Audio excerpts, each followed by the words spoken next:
वाढदिवस साजरा करण्यासाठी एकाचे अपहरण करून त्याला लुटण्यात आले व नंतर त्याचा खून करण्यात आल्याची धक्कादायक घटना शिर्डीमध्ये घडली।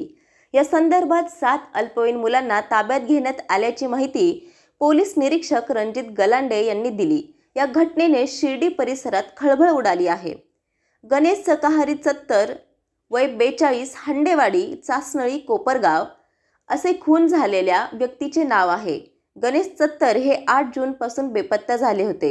नांदुर्खी बुद्रुक शिवारात बाळासाहेब जगन्नाथ कोते यांच्या उसाच्या शेतात एका अज्ञात व्यक्तीचा मृतदेह आढळला।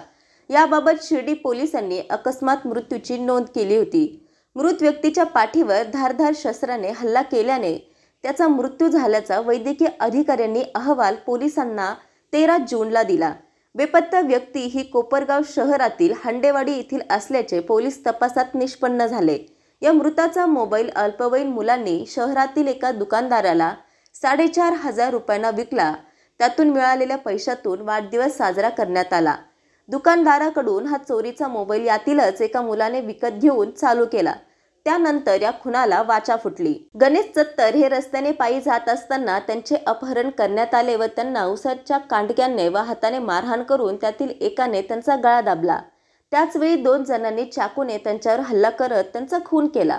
मृतदेह उसाच्या शेतात टाकत त्यांच्या खिशातील मोबाईल काढून घेतला। हा मोबाईल नंतर 4,500 रुपयांना विकला। पैशाच्या उद्देशाने हा खून केल्याची कबुली या मुलांनी पोलिसांना दिली। यातील काही अल्पवयीन मुले नशेत होती। त्यांच्याकडे मद्याच्या बाटल्या आढळल्याचे पोलीस निरीक्षक गलांडे यांनी सांगितले। पोलीस नाईक गजानन सोमनाथ गायकवाड यांनी दिलेल्या फिर्यादीनुसार शिर्डी पोलिसांनी 7 अल्पवयीन मुलांविरुद्ध अपहरण व खुनाचा गुन्हा दाखल केला आहे।